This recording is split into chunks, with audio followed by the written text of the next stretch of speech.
Good morning, students.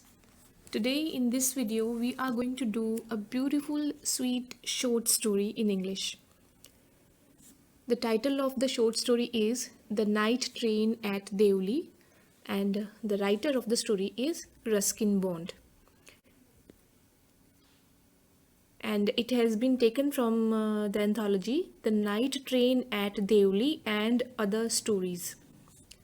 Before starting the story, let me tell you something about the author of the story.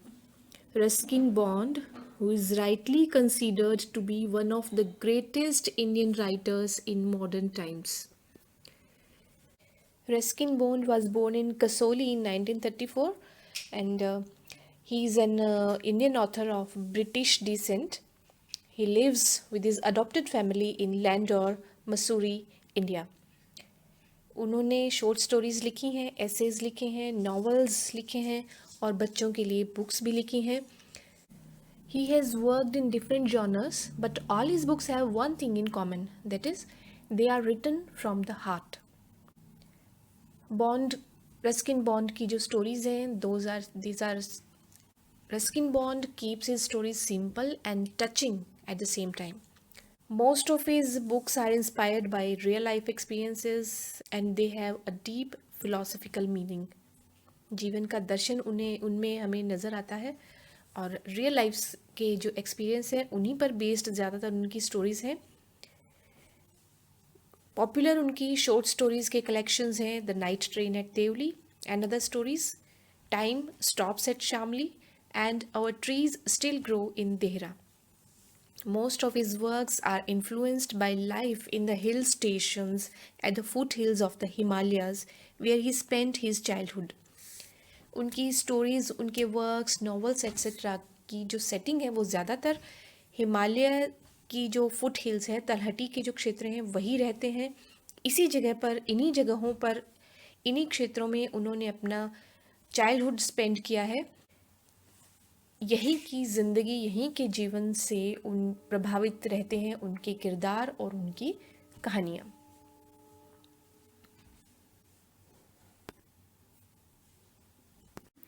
Ruskin Bond won Sahitya Academy Award for English Writing in India in 1992 for Our Trees Still Grow in Dehra.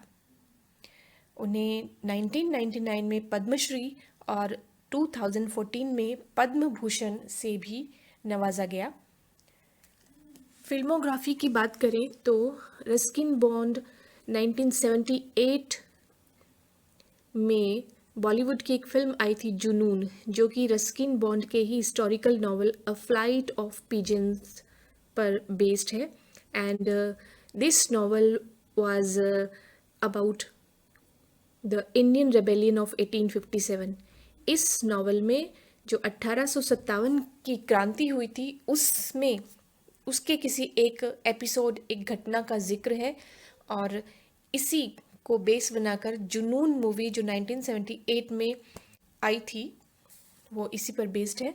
And this movie was produced by Shashi Kapoor and it was directed by Shyam Benegal.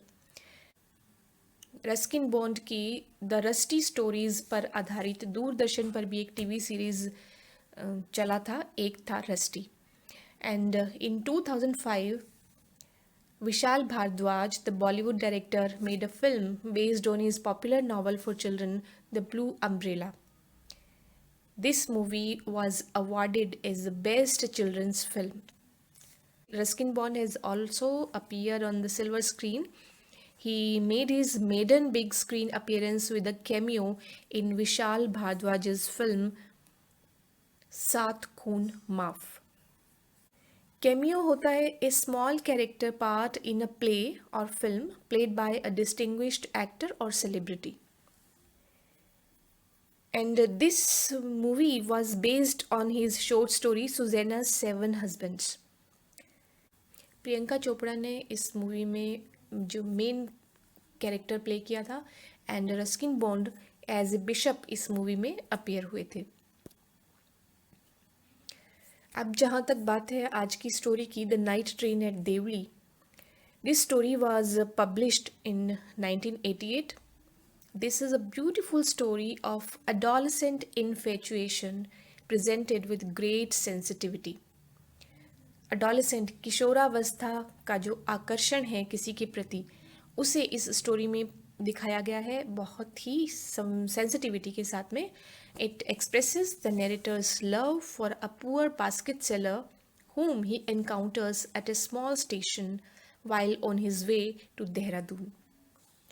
ये कहानी writer के देहरादून की तरफ train के through की जाने वाली यात्राओं के दौरान किसी प्लेटफॉर्म, रेलवे प्लेटफॉर्म पर किसी लड़की से मुलाकात की और उसके प्रति आकर्षण, स्नेह और प्रेम से संबंधित है. The story focuses on the meeting of the two strangers and their brief acquaintance. It captures the essence of a few moments with the unrestrained suspense and all-pervasive romanticism. Let us start the story. I'm going to translate it into Hindi so that you can enjoy it fully. When I was at college, I used to spend my summer vacations in Dehra at my grandmother's place. Writer या narrator जब college में पढ़ा करता था, उन दिनों में जब उसकी समर वेकेशंस हुआ करती थी, तो वह ग्रैंड मदर जो देहरादून में रहती थी, उनके पास चला जाया करता था अपनी गर्मी की छुट्टियों को बिताने के लिए. I would leave the plains early in May and return late in July.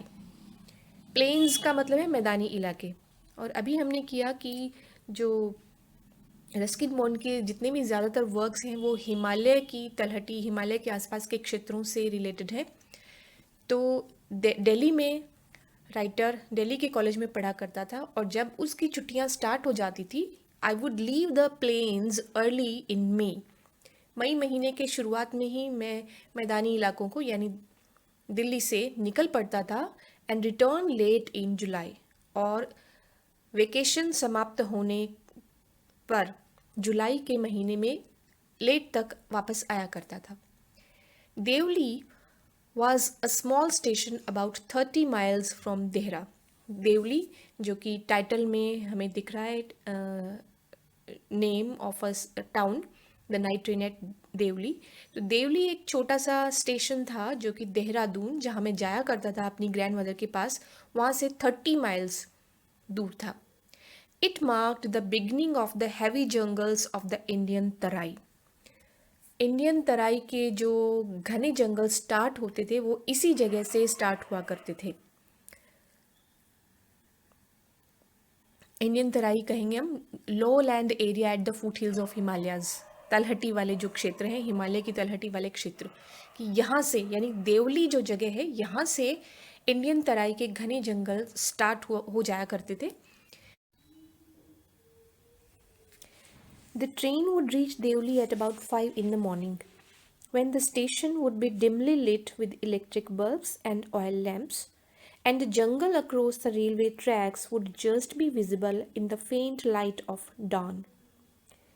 Train would reach Deoli at about 5 in the morning. सुबह 5 बजे ये ट्रेन पहुंचा करती थी रात की जर्नी करके, और इस समय स्टेशन इलेक्ट्रिक बल्ब्स और ऑयल लैंप्स की सहायता से मध्यम मध्यम रोशनी इस स्टेशन पे रहा करती थी.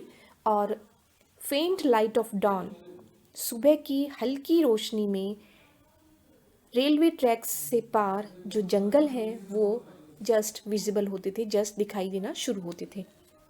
अभी हमने फर्स्ट स्टेंजा में किया, अभी हमने किया कि यहाँ देवली जो जगह है, यहाँ से इंडियन तराई के घने जंगल स्टार्ट होते थे, और यहीं पर राइटर कहता है कि सुबह 5 बजे ट्रेन रुका करती थी और हल्की हल्की रोशनी होती थी. रेलवे स्टेशन पर इलेक्ट्रिक बल्ब्स और ऑयल लैंप्स की सहायता से रोशनी की जाती थी, और सुबह की हल्की, बिल्कुल भोर की हल्की सी लाइट में, हल्की सी रोशनी में, मध्यम रोशनी में जंगल थोड़े दिखाई देना शुरू हो जाते थे. Deoli had only one platform, an office for the station master and a waiting room. Deoli railway station बहुत बड़ा नहीं था, यहाँ पर सिर्फ एक प्लेटफॉर्म था एंड स्टेशन मास्टर का एक ऑफिस था और एक waiting room. The platform boasted of a tea stall, a fruit vendor, and a few stray dogs, not much else, because the train stopped there for only 10 minutes before rushing on into the forests.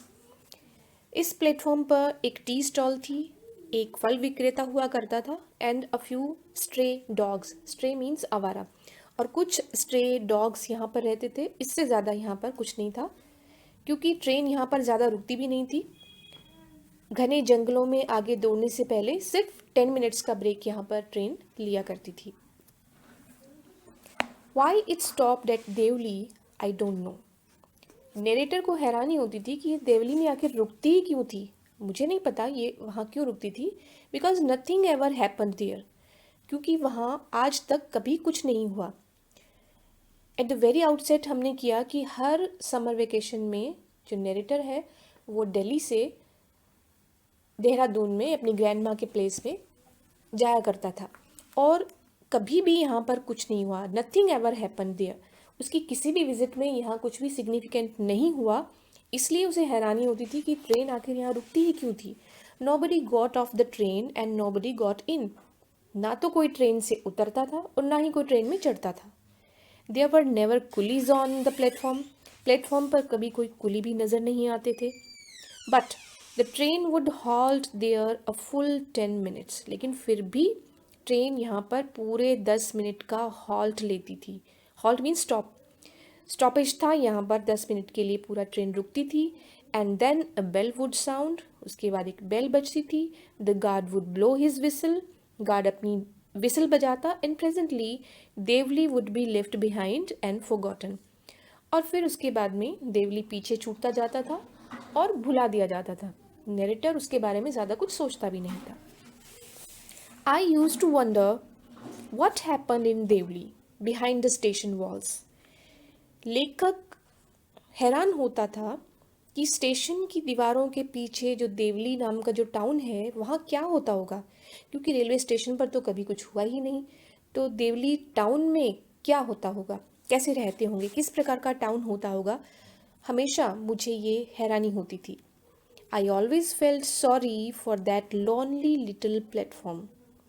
और मुझे बहुत अफसोस होता था हर बार उस lonely निर्जन अकेले छोटे से प्लेटफॉर्म को लेके मुझे अफसोस होता था. And for the place that nobody wanted to visit. और उस जगह उस टाउन के लिए भी मुझे अफसोस होता था कि कोई यहाँ पर आना ही नहीं चाहता है. क्योंकि इतने सालों की किसी भी विज़िट के दौरान मैंने नहीं पाया कि कोई वहाँ पर ट्रेन से उतरा हो या कोई ट्रेन में चढ़ा हो. तो मुझे अफसोस होता था कि छोटा सा स्टेशन है, छोटा सा टाउन होगा, पता नहीं कैसा होगा, ना तो कोई यहाँ पर विज़िट करना चाहता है. तो इसलिए मुझे हमेशा उसके लिए अफसोस होता था. I decided that one day I would get off the train at Deoli and spend the day there just to please the town. तो मैंने ये डिसाइड किया किसी दिन मैं खुद से ट्रेन से उतरूँगा देवली स्टेशन पर. Spend the day there. पूरा दिन वहाँ पर बिताऊँगा. Just to please the town. सिर्फ ताकि उस टाउन को खुश कर सकूं. प्लीज़ से यहाँ पे मतलब है टू मेक इट हैप्पी. क्योंकि कोई और तो आता जाता नहीं था. मुझे अफसोस होता था. तो मैंने डिसाइड किया कि किसी एक दिन I would break my journey, कि यहीं पर उतर जाऊँगा, पूरा दिन यहाँ पर गुजारूँगा ताकि इस टाउन को भी थोड़ा खुशी महसूस हो.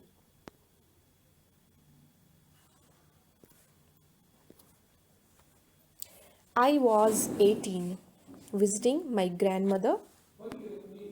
As usual, मैं अपनी ग्रैंड मदर को विज़िट कर रहा था. समर वेकेशन थी. I was 18. कॉलेजिएट था लेखक, 18 साल का. And the night train stopped at Deoli. और हमेशा की तरह वो नाइट ट्रेन देवली स्टेशन पर रुकी. A girl came down the platform selling baskets. अब इस बार पहली बार कुछ अनयूजुअल राइटर ने नोटिस किया. क्या नोटिस किया? A girl came down the platform selling baskets. एक लड़की चली आ रही थी बास्केट्स बेचते हुए. It was a cold morning. Hills की मॉर्निंग हम जानते हैं, अगर समर भी हो तो वहाँ पर ठंडी होती है, सुबह ठंड रहती है. It was cold morning and the girl had a shawl thrown across her shoulders. वो लड़की जो टोकरियाँ बास्केट्स बेच रही थी, उसने शॉल ले रखा था अपने कंधों पर क्योंकि ठंडी थी, सुबह में ठंड थी. हर फीट वर बेयर, लेकिन वो नंगे पाँव थी. उसने पाँव में कुछ नहीं पहना हुआ था. And her clothes were old, कपड़े भी उसके पुराने थे. But she was a young girl, लेकिन वो लड़की युवा थी, यंग थी. Walking gracefully and with dignity, लेकिन बहुत ही शान के साथ, गरिमा के साथ वो चलती आ रही थी. बहुत ही ग्रेसफुल उसकी गेट थी, उसकी जो चाल थी वो बहुत ही ग्रेसफुल थी, गरिमापूर्ण, शान के साथ में. कि हालांकि उसके कपड़ों को देखकर अंदाज़ा हो रहा था, और जो वो काम कर रही थी, टोकरी बेच रही थी टू अर्न हर लिविंग, कि वो बहुत ही गरीब होगी, निर्धन होगी, लेकिन उसकी चाल में बहुत ही ग्रेस थी. When she came to my window, she stopped. मेरी विंडो की तरफ जब वो आई, she stopped. वो वहाँ रुकी. She saw that I was looking at her intently. उसने देखा कि मैं उसे intently देख रहा था. Intently means with purpose, purposefully, या गौर से उसको देख रहा था. But at first she pretended not to notice. लेकिन पहले उसने ये प्रिटेंड किया, ये दिखावा किया कि उसने नहीं देखा कि मैं उसको देख रहा था. हालांकि उसे पता लग गया था कि मैं उसको गौर से इंटेंटली देख रहा था, लेकिन उसने ये शो किया कि उसे नहीं पता चला कि मैं उसे देख रहा था.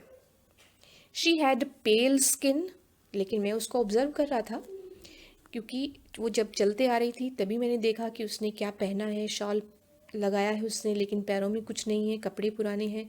शी हैड पेल स्किन, उसकी जो स्किन है उसका कलर येलोइश था, set off by shiny black hair, और उस पर उसके काले चमकीले बाल थे. एंड डार्क ट्रबल्ड आइज, और उसकी आंखें कैसी थी? काली. एंड ट्रबल्ड, परेशान सी काली उसकी आंखें थी. एंड देन दोज आइज, और फिर वो उसकी आंखें searching and eloquent met mine. उसकी आंखें जैसे कुछ ढूंढ रही हों, searching and eloquent. Eloquent means expressive, जैसे बहुत कुछ व्यक्त कर रही हों उसकी आंखें, कुछ बोल रही हों. ऐसी उसकी सर्चिंग एंड इलोक्वेंट आंखें मेरी आंखों से मिली. मीन्स अब हमने एक दूसरे के साथ में हमारा आई टू आई कॉन्टेक्ट हुआ.